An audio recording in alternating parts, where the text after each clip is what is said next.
Have you ever wondered how the tires on your car are made? Today, we're taking you on a journey from raw materials to the finished product to show how tires are made from start to finish. It all starts with raw materials. Tires are mainly made from natural and synthetic rubber, along with fabric and steel for strength, plus carbon black and chemicals to improve durability. These ingredients are mixed together to create a sticky, black rubber compound. This compound has to be just right, flexible, strong, and able to withstand heat and wear. The rubber is formed into sheets and cut into different parts of the tire: the tread, sidewalls, and inner liners. Now comes one of the most important steps, the tire assembly.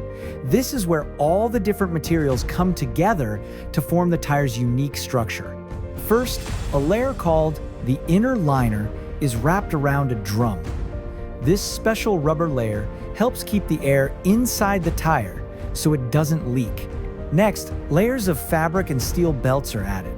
These materials give the tire strength and flexibility, allowing it to hold its shape while absorbing bumps on the road.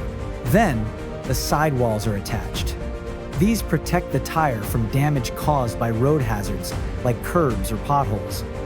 Finally, the tread, the outer layer that contacts the road, is wrapped around everything. All these components are wrapped tightly on a drum, forming what looks like a green tire because the rubber is uncured and still soft.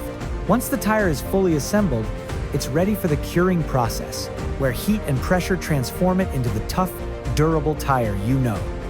After curing, the tire cools down and undergoes inspections to ensure it meets strict safety and quality standards. The tires are ready to hit the road on your car or truck. Priority Tire, moving with you.